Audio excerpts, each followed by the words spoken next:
Hello, dear student. Myself Satish Chauhan, presently teaching in Suraj School Bawal. Today we are making a new video on 7th class civic subject and first chapter, and chapter name is on equality. Okay, so equality के बारे में हम इस chapter में पढ़ेंगे। वैसे आप सभी इक्वलिटी के बारे में थोड़ा बहुत तो जानते ही हो। इक्वलिटी मीन्स समानता। समानता को आप कैसे समझोगे, यानी कि ये कह सकते हो कि समाज में जितने भी लोग हैं सोसाइटी में, उनमें कोई भेदभाव नहीं होना चाहिए। गवर्नमेंट की जो पॉलिसीज बनती हैं उनमें कोई भेदभाव नहीं होना चाहिए। बाकी काफ़ी चीज़ें हैं जो अ, शायद ही कभी इक्वल हो पाएंगी, जो जैसे कि लाइक रिच और पुअर के बीच में जो गैप है, एजुकेटेड और इलिटरेट के बीच में जो गैप है, जो पहले भी था आज भी है और शायद इन फ्यूचर भी रहेगा। So let's start. India is democracy. India एक डेमोक्रेटिक कंट्री है। In the class 6th book we look at the key elements of democratic government, यानी कि 6th क्लास में आपने बेसिक चीज़ें हैं किसी भी डेमोक्रेटिक गवर्नमेंट की, वो आपने जानी है, पढ़ी हैं। अगर वहाँ उस समय ठीक से नहीं पढ़ा तो यहाँ पे उसके बारे में आपको थोड़ा बहुत समझा दिया जाएगा। Okay, just a moment. Okay, these includes people participation. यहाँ पे देखो कहा गया है उसी चीज़ को कि डेमोक्रेटिक गवर्नमेंट में क्या होता है कि पीपल्स पार्टिसिपेशन होता है, यानी कि जिसमें लोग चुनते हैं, अपनी भूमिका अदा करते हैं। द रेजुलेशन ऑफ कॉन्फ्लिक्ट, जो भी हमारे बीच में, लोगों के बीच में जो कुछ भेद होते हैं, कुछ आपस में कन्फ्यूजन होता है, विरोध होते हैं, उनको दूर करते हैं। एंड इक्वलिटी एंड जस्टिस, और लोगों को न्याय मिलना चाहिए, सभी को समानता का अधिकार मिलना चाहिए, और मिलता भी है, वो उसी को डेमोक्रेटिक कंट्री कहते हैं। इक्वलिटी इज ए की features of democratic and influence all aspects of its functioning, यानी कि जो सबसे जो बड़ा पॉइंट है डेमोक्रेटिक कंट्री का या डेमोक्रेटिक गवर्नमेंट का, उसमें इक्वलिटी है। सपोज सपोज आप इस चीज़ को देखो, जस्टिस, अगर यहाँ पे जस्टिस का भी पॉइंट रखा गया है कि न्याय मिलना चाहिए, लेकिन न्याय मीन्स जैसे कि अगर लाइक रिच पर्सन है उसको जल्दी न्याय मिलता है और पुअर पर्सन को देर में न्याय मिलता है, इक्वलिटी नहीं है, तो वो न्याय भी किस काम का। तो इसलिए कहा गया है कि कुछ भी हो, कैसा भी पॉइंट हो, लेकिन अगर वहाँ पर इक्वलिटी नहीं है तो हम नहीं कह सकते कि वो एक डेमोक्रेटिक कंट्री है। Okay, in this chapter we will read more about equality. जैसे कहा जा रहा है कि इस चैप्टर में हम इक्वलिटी के बारे में और काफ़ी चीज़ें पढ़ेंगे। वट इट इज़, ये इक्वलिटी होती क्या है, क्यों इसकी important, why it is important in a democracy. और साथ में कहा गया है, यहाँ पे थोड़ा सा मैं इसको और कर देता हूँ हल्का सा। साथ में इसमें ये भी कहा गया है कि इन ए डेमोक्रेसी एंड वेदर और not everyone is equal in India, यानी कि जो डेमोक्रेसी में क्या इक्वलिटी है, क्या सभी लोगों में क्या इक्वल है, not equal. Let's begin by looking it at Kanta story. यहाँ पे एक छोटी स्टोरी दी गई है, उसमें इक्वलिटी को और भी अच्छे से समझाया गया है, बताया गया है। और स्टोरी क्या है, इसमें आप रिलेट भी कर सकते हो, काफ़ी अच्छी तरह समझाया गया है। ओके, यहाँ पे कहा गया है on election day, just moment,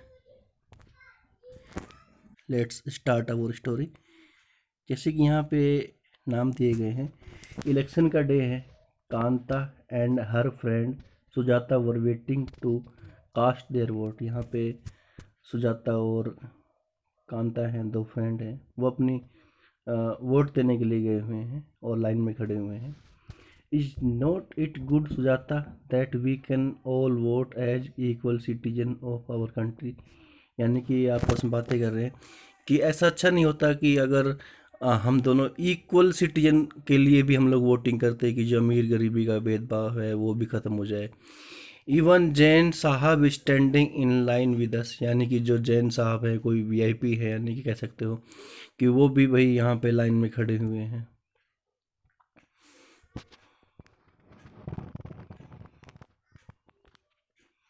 okay, सो आगे इसमें कहा गया है go on Kanta, it's your turn now. इसमें कहा कांता तुम जाओ, तुम्हारी बारी आ गई वोटिंग के लिए। सो यहाँ पे वोटिंग भी कर रही है। यहाँ पे कह रहे I will vote for the candidate who has promised to bring pipe water to our area, यानी कि मैं उस आदमी को, उस कैंडिडेट को वोट दूंगी जो हमारे एरिया में क्या लेकर आएगा, पाइप वाटर, यानी कि पानी की इनके एरिया में प्रॉब्लम है। ओके, सो अब आगे बढ़ते हैं।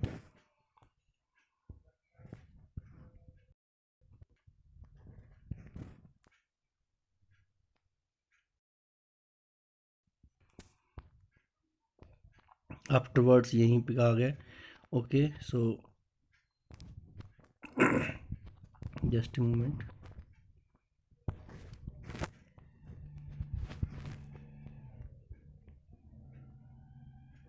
ओके, सो अब स्टार्ट करते हैं।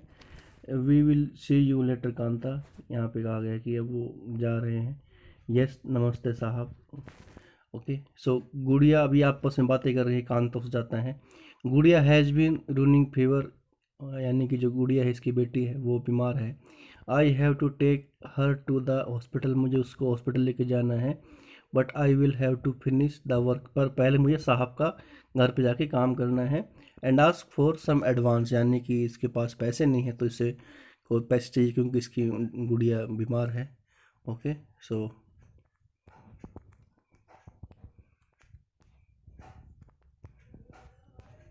Just a moment.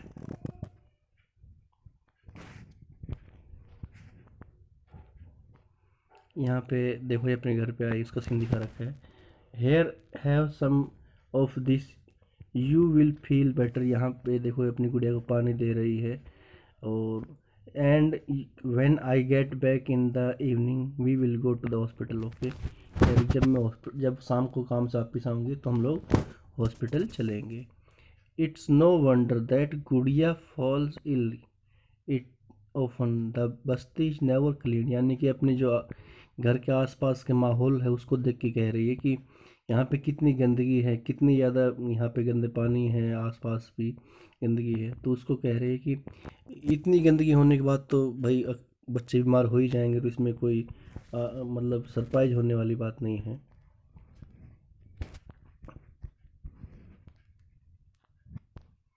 Okay, so अब यहाँ पे कहा गया है make sure to do this corner properly, यानी कि ये अब अपने जो साहब उनके घर पे काम कर रही है और यहाँ पे जो कहा जा रहा है सफाई अच्छे से करो, और उसको एडवांस भी दिया गया है। हेयर्स योर एडवांस, कि ये तुम्हारा एडवांस है Kanta. But don't make a habit of it, यानी कि रोज़ रोज़ मत मांगना इस तरह की चीज़ें कि भाई एडवांस चाहिए। और नो मैडम, कांता कहती नहीं मैम। ओके, सब देखते हैं कि इस स्टोरी से हमने क्या समझा। Equal right to vote, voting का राइट सभी के पास है, जैसे कि हमने देखा, चाहे वो जैन साहब हो चाहे सुजाता कांता, दोनों एक डोमेस्टिक वर्कर थी। तो वो लोग, और जो ब्रिटिश पर्सन था वो भी लाइन में खड़े हुए थे वोटिंग के लिए। कहा गया है the story about begins with Kanta standing in the line, जो लाइन में खड़ी है किसके लिए, to cast her vote. Look again at the various people who are standing in line, काफ़ी लोग तो साथ में खड़े हुए थे। कांता रिकोगनाइज हर एम्प्लॉयर, उस आदमी को देखती है जो उस जिसके वहाँ पे काम करती है, अशोक जैन एंड छोटे लाल, हर नेबर और उसके जो पड़ोसी। In a democratic country like India all adult irrespective of, यहाँ पे कहा गया जो भी एडल्ट, एडल्ट मीन जो 18 ईयर्स कंप्लीट कर लेता है उसे एज एडल्ट में काउंट करते हैं। चाहे किसी भी धर्म का रिलीजियन हो या मच एजुकेटेड दे हैड, कोई भी किसी भी कास्ट का हो, चाहे कितना भी एजुकेटेड हो, रिच हो या पुअर हो, आर अलाउड टू वोट, वो सभी वोट कर सकते हैं। और इसको ऐसे कि सिक्स के चैप्टर, सिक्स क्लास में बताया भी गया है। यहाँ पे एक वर्ड आता है यूनिवर्सल एडल्ट फ्रेंचाइज, यानी कि इसमें 18 ईयर्स होने के बाद आप कोई भी हो उससे भेदभाव नहीं करेंगे, उसे वोटिंग राइट्स रहेगा। Is as an essential aspect of all democracy, जो लगभग सभी डेमोक्रेटिक कंट्री में होता है। The idea of universal adult franchise is based on the idea of equality, यानी कि इसमें इक्वलिटी का कहा गया है, कोई भेदभाव नहीं किया गया है, चाहे वो कितने ही वेल्थ हो, चाहे किसी भी कम्युनिटी से बिलोंग करता हो, और एक वन वोट वन वैल्यू का भी होता है कि भाई उसकी वोट की वैल्यू वही रहेगी जो एक किसी भी मिलियनेयर बिलियनेयर की वोट की वैल्यू होती है। So Kanta I excited to vote. Kanta जब वोटिंग करी तो बहुत खुश थी कि हम सब बराबर है। Of the because each of them has one vote, चाहे कोई या चाहे उनके मालिक साहब थे उनकी भी वन ही वोट थी और जो कांता की भी वन ही वोट थी। But as her days go, लेकिन जब धीरे धीरे दिन निकलता है तो कांता बिकम्स लेस सर्टेन। तो कांता को ये लगता है कि नहीं, इक्वलिटी है लेकिन पूरी तरह से इक्वलिटी नहीं है, जैसा कि उसने देखा भी कि भाई वो पुअर है। ओके, सो थोड़ा सा और इस चीज़ को देखते हैं।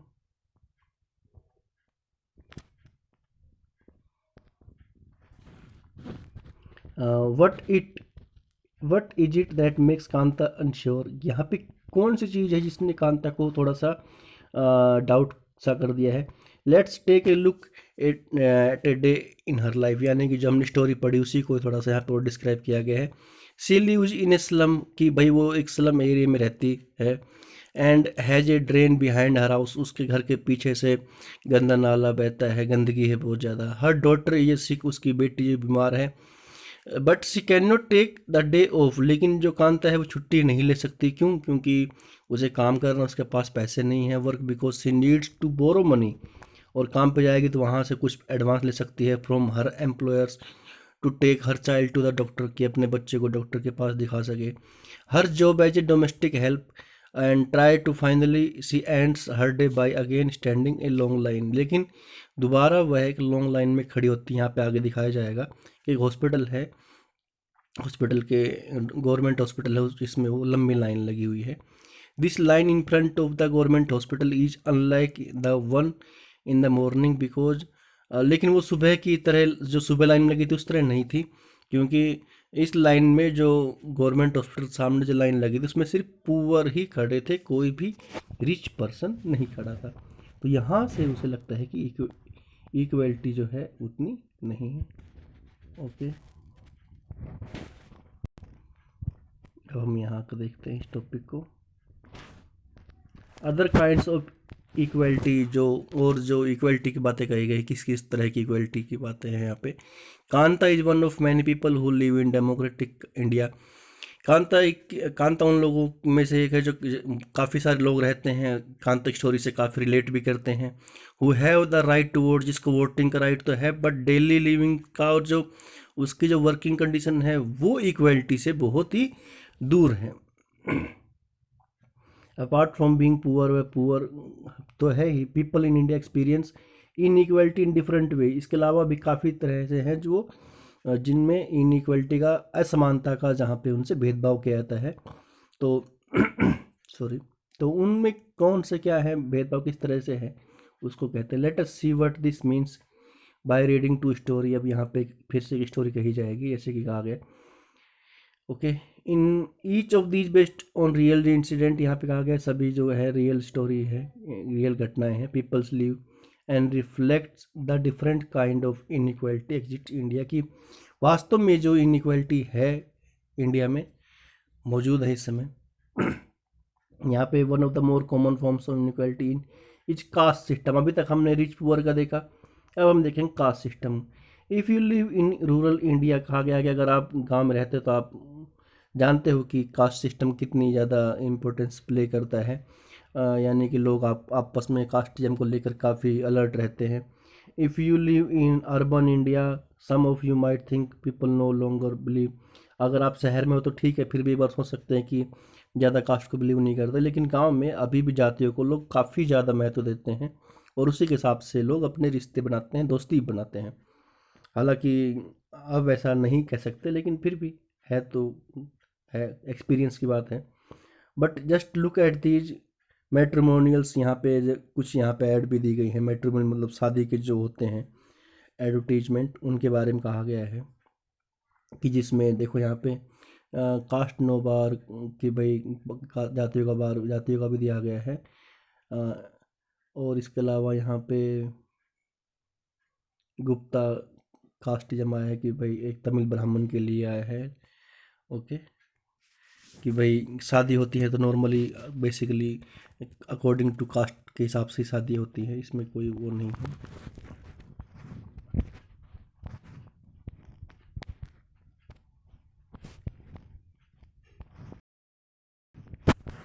Just a moment.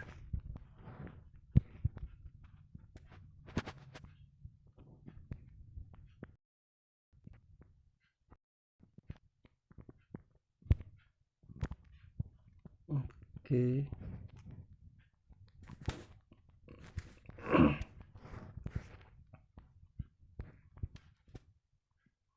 Okay, so यहाँ पे स्टोरी दी गई है।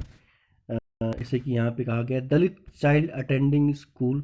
एक दलित बच्चे की स्टोरी है जो स्कूल जाता है। You have already read. Dalit का मीनिंग बताया गया कि आप लोगों ने दलित का बारे में जानते हो। लोअर कास्ट है, उसी को ही दलित के रूप में कहते हैं। Dalit means broken and using this word lower caste are pointing to low how they were are and continue to be seriously discriminated against, जिनके साथ हमेशा से भेदभाव किया गया है।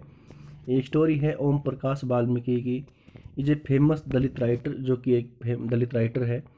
उसने अपनी ऑटोबायोग्राफी लिखी, जूठन है जिसका नाम। ही राइट्स एंड उसमें क्या लिखा है, I had to sit away from the others in the class.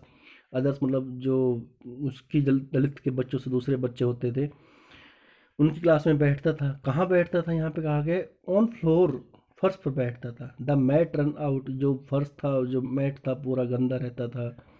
Sometime उससे पीछे बैठ अब सिट अवे बिहाइंड एवरीबॉडी, सबसे पीछे बैठना पड़ता था। कभी कभी राइट नियर द डोर, दरवाजे के पास बैठना पड़ता था। Sometime they would beat me, यानी कि कई बार बच्चों से पीट देते थे बिना किसी रीजन के। Where he was in class six, जब फोर्थ में जब था वो। The head master asked Om Prakash to sweep the school and the playground, यानी कि जो स्कूल को साफ करने के लिए कहा उनके हेड मास्टर ने। ही राइट्स जो ओम प्रकाश ने लिखा है, the playground was way larger than my small physique, यानी कह रहा है कि जो स्कूल और ग्राउंड इतना बड़ा था और मैं सिर्फ एक छोटा सा बच्चा था, तो मैं कैसे क्लीन करूं। और माई बैक बिगेन टू एक, यानी कि दर्द होना शुरू हो गया था। My face was covered with dust, उसका चेहरा पूरा धूल मिट्टी से हो गया था। Dust had gone.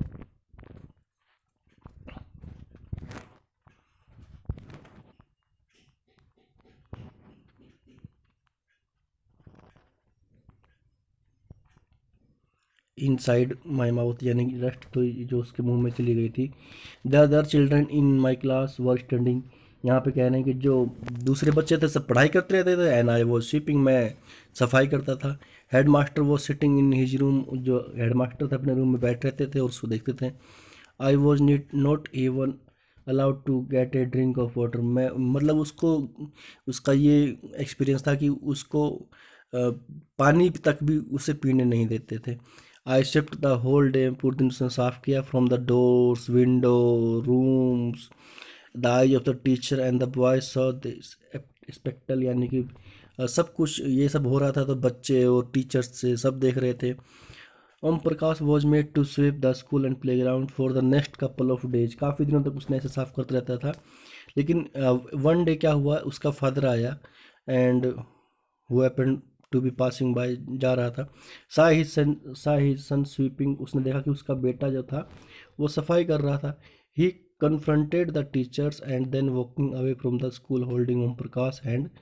He said loudly for all them to hear, उसने बहुत तेज़ी से कहा ताकि सभी सभी टीचर्स थे, बच्चे थे, हेडमास्टर थे, सब उस चीज़ को सुन सके। यू आर ए टीचर, तुम एक टीचर हो।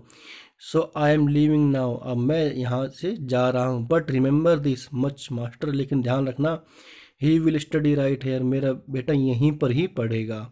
इन दिस स्कूल, इसी में ही पढ़ेगा। And not just him but there will be more coming after him, लेकिन इसके बाद भी और बच्चे आएंगे। ये तो आए हैं, ये नहीं कि ये भाग जाएंगे, नहीं, ये दोबारा आएंगे और इनके अलावा और बच्चे हैं जो आएंगे, यानी कि ये हारेंगे नहीं, ये कंटिन्यू रखेंगे अपनी पढ़ाई को। ओके, सो नेक्स्ट स्टोरी देखते हैं। The second story based on incident that took place in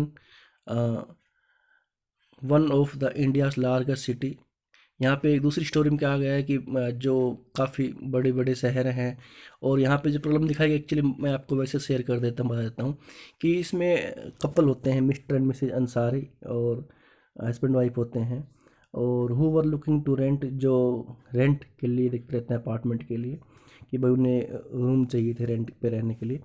they had money, उनके पास पैसे थे तो रेंट की तो कोई प्रॉब्लम थी नहीं। But they went to property dealer, वो प्रॉपर्टी डीलर के पास गए for help to find a place, कि उन्हें कोई स्थान मिल जाए, अच्छी जगह मिल जाए। The dealer informed them that he knew about quite a few apartments, यानी कि उसके लगा कि भाई कुछ अपार्टमेंट्स को जानता है जहाँ पर उन्हें अच्छे से जो रूम्स मिल सकते हैं और कम रेंट में अवेलेबल फॉर रेंट, जो रेंट के लिए अवेलेबल हैं। They visited the first apartment, वो पहले अपार्टमेंट पे गए। The Ansari like it very much and decide to take it, Ansari को काफ़ी पसंद आया जो ये अपार्टमेंट, जो रूम्स थे। However when the land lady found out her their names, जब जिसको जो मालिक था, मकान मालिक, जो लेडीज़ थी, वो जब उसने नाम सुना अंसारी का, मीन्स मैं आपको बताता हूँ, अंसारी मीन्स ये लोग मुस्लिम थे, और मुस्लिम से थोड़ा सा लोग काफ़ी थोड़ा सा पीछे भी हट जाते हैं, हालांकि सभी नहीं हटते पर कुछ पीछे हट जाते हैं। यहाँ पे रीजन भी बताया गया है वैसे तो। She made an excuse but she could not rent, वो रेंट पे नहीं दे सकती house to someone who eat meat, जो मीट खाता हो, because the building did not have any non vegetarian resident, यानी कि हमारे इस बिल्डिंग में कोई भी मांसाहारी नहीं रहता है। लेकिन इसको बात सुन कर के अंसारी और प्रॉपर्टी डीलर सरप्राइज हो गए, क्योंकि यहाँ पे बताया गया कि क्योंकि वहाँ पर जब वो लोग खड़े थे बातें कर रहे थे लैंड लेडी से, तो they could smell fish and being cooked in the neighbours house, यानी कि पड़ोसी जो वहाँ पे बगल में जो घर था, रूम था, उसमें से फिश के कुकिंग की स्मेल आ रही थी। तो इसलिए लगा कि बात तो कुछ और है, लेकिन लैंड लेडी बता नहीं रही है। The same excuse was repeated in the second and third apartment, इसी तरह कहा गया कि जो उसके बाद वो लोग सेकेंड अपार्टमेंट में गए, थर्ड अपार्टमेंट में गए, सभी जगह उन्हें लगभग लगभग यही हुआ। Finally the property dealer told them they might want to change their name, इसके बाद प्रॉपर्टी डीलर ने कहा कि आप लोग अपना नाम में कुछ चेंज कर लिए, जैसे कि कहा कि आप लोग अंसारी मत लगाओ, खुद को कहो mister and missus Kumar. The Ansari were reluctant to do this and decide to look some more, उन्होंने कहा कि नहीं, जब मिस्टर मिसिज अंसारी तो नहीं, हम अपने नाम को चेंज नहीं करेंगे, हम जो हैं वही रहेंगे।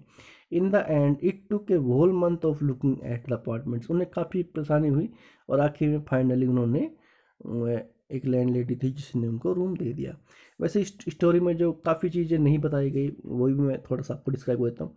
अगर उनको रूम नहीं दिया जा रहा था तो क्यों नहीं दिया जा रहा था, इसके पीछे भी रीज़न है, क्योंकि थोड़ा सा एग्रेसिव हो सकते हैं, एग्रेसिव भी होते हैं जो अंसारी कह सकते हैं, और उनके जो लाइफ रूटीन होता है थोड़ा डिफरेंट, थोड़ा नहीं काफ़ी डिफरेंट होता है, तो इसलिए इसलिए कोई भी थोड़ा सा घुलना मिलना नहीं चाहता। ओके, सो इसका आगे जो नेक्स्ट पॉइंट है हमारा, उसको मैं थोड़ा सा डिस्क्राइब करता हूँ। यहाँ पे है रिकॉग्नाइजिंग डिग्निटी, डिग्निटी के बारे में है यहाँ पर, यानी कि जो सम्मान होता है उसके बारे में है। इसके बारे में अपनी नेक्स्ट वीडियो में डिस्कस करेंगे। ओके, सो जो भी आपकी क्वेरी हो वो आप मुझसे बताएं, टाइप करें और शेयर करें वीडियो को, कमेंट करें, लाइक करें। ओके, सो थैंक यू, और अपना ध्यान रखें। Take care dear student.